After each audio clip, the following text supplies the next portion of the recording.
नमस्कार, MI media news में आपका स्वागत है। आइए शुरू करते हैं आज की ताजा खबरें। उत्तर प्रदेश के डिप्टी सीएम ब्रजेश पाठक ने औरैया में भाजपा के दीनदयाल उपाध्याय प्रशिक्षण वर्ग में कार्यकर्ताओं को संबोधित किया। उन्होंने कहा कि सरकार की कल्याणकारी योजनाएं हर पात्र व्यक्ति तक पहुंचे, यह पार्टी की सबसे बड़ी जीत है। बिहार विधान परिषद की 9 सीटों पर चुनाव का ऐलान हो गया है, जहां चुनाव प्रक्रिया जून के पहले सप्ताह से शुरू होगी और मतदान 18 जून को होगा।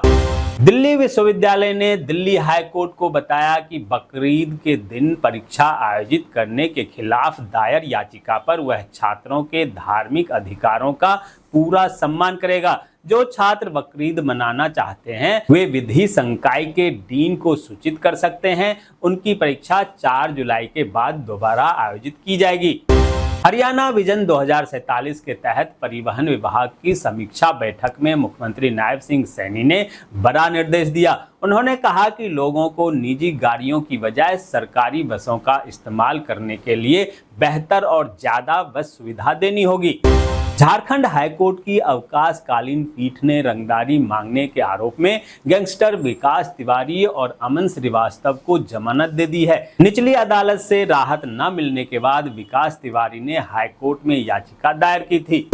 मध्य प्रदेश हाईकोर्ट के भोजशाला संबंधी फैसले के खिलाफ मौला कलामुद्दीन वेलफेयर सोसाइटी ने सुप्रीम कोर्ट में अपील की है। सोसाइटी ने ASI सर्वे में कार्बन डेटिंग न होने और 700 साल से नमाज अदा करने का दावा किया गया है।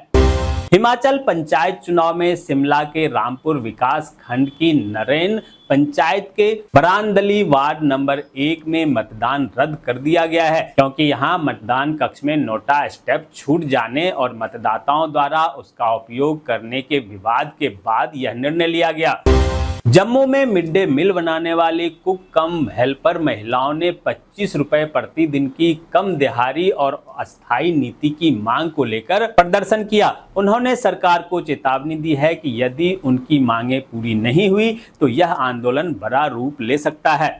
दोस्तों, आगे बढ़ने से पहले आपसे रिक्वेस्ट है कि अगर आपने अभी तक इस न्यूज को लाइक और कमेंट नहीं किया है तो प्लीज लाइक और कमेंट कर दीजिए, क्योंकि आपके लाइक और कमेंट से हमारा हौसला बढ़ता है और हम पूरे दिन न्यूज एकत्रित करने में जुट जाते हैं। तमिलनाडु के मुख्यमंत्री टीवी के प्रमुख जोसेफ विजय आज दिल्ली के दौरे पर आ रहे हैं, जहां वे प्रधानमंत्री नरेंद्र मोदी और केंद्रीय मंत्रियों से मुलाकात करेंगे। इस दौरान सीएम विजय राज्य के लिए अतिरिक्त वित्तीय सहायता की मांग कर सकते हैं। आरजेडी सुप्रीमो लालू प्रसाद यादव के पोते और तेजस्वी यादव के बेटे इराज लालू यादव का आज पहला जन्मदिन उत्तर प्रदेश के गाजियाबाद में आयोजित हो रहा है, जहां बर्थडे के बहाने विपक्षी एकता की झलक देखने को मिल सकती है। सूत्रों के हवाले से खबर है कि बर्थडे पार्टी में राहुल गांधी, अखिलेश यादव, अरविंद केजरीवाल सहित ममता बनर्जी जैसे विपक्ष के दिग्गज नेता शामिल हो सकते हैं।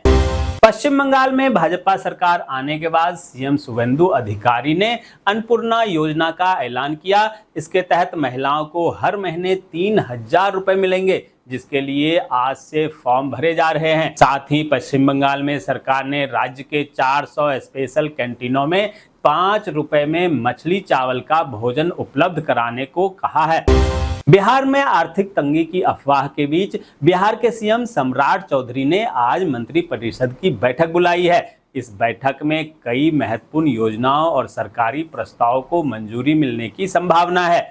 आज बेंगलुरु में जल आपूर्ति एवं सीवेज बोर्ड द्वारा भारत का पहला और सबसे बड़ा राष्ट्रीय AI और डिजिटल जल शिखर सम्मेलन आयोजित होगा। इस सम्मेलन में वैश्विक विशेषज्ञ, नीति निर्माता, प्रौद्योगिकी क्षेत्र के अग्रणी स्टार्टअप और शहरी योजनाकार बुद्धिमान शहरी जल प्रबंधन के भविष्य पर विचार विमर्श करेंगे। मुंबई के मीरा रोड इलाके में अचानक तनाव भड़क गया, जहां बकरीद की तैयारियों के बीच पूनम क्लस्टर सोसाइटी के पास रिहायशी परिसर में बकरियों को रखे जाने को लेकर स्थानीय लोगों के बीच विवाद शुरू हो गया, जो बाद में टकराव का रूप ले लिया। वहीं पुलिस ने हस्तक्षेप कर मामला को शांत कराया। राजस्थान में नकली ऑक्सीटोसिन इंजेक्शन के मामले में बड़ा खुलासा हुआ है, जिसमें इसकी सप्लाई कोटा के अलावा दिल्ली, इंदौर और गोंडा तक होने की बात सामने आई। सरकार ने कंपनी जैक्सन लैबोरेटरीज पर कानूनी कार्रवाई के आदेश दिए हैं। RSSB कंप्यूटर इंस्ट्रक्टर भर्ती के लिए ऑनलाइन आवेदन प्रक्रिया शुरू हो गई है, जो 23 जून तक जारी रहेगी। योग्य उम्मीदवार rssb.rajasthan.gov.in पर जाकर ऑनलाइन आवेदन कर सकते हैं।